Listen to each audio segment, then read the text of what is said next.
wedi bod yr arweinydd y Cylchmeithrin Abergwaun am 2 flwyddyn. Dwi'n gwrdd yn y canolfan Hamdden yn Abergwaun. Mae'r ystafell mawr da ni, a mae popeth fan hyn, mae'r gegin yma, mae tŷ bach, ond does dim ardal tu fas da ni.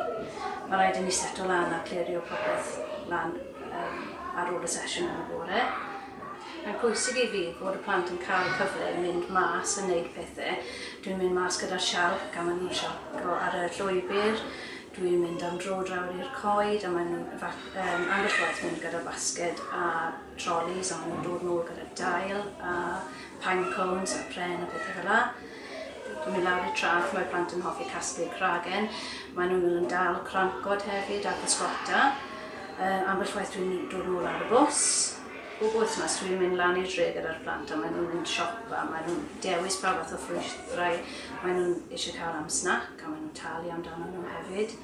Dwi'n mynd i'r llyfrgell.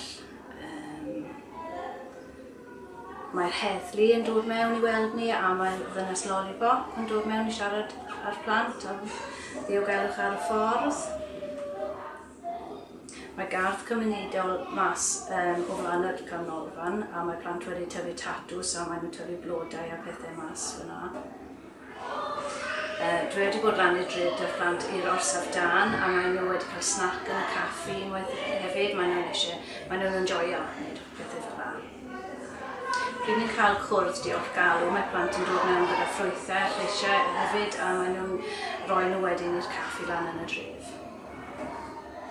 Pryd mae'n amser Nadolig, mae'r plant yn gweithio yn galed i wneud siwn corn a dineira, a maen nhw'n rhoi nhw wedyn yn y ffenestri yn y siopau lan yn y dref. Rydyn ni yn Cylchmeithrin Abergwaun yn gweithio'n galed i roi profiadau arbennig i'r plant.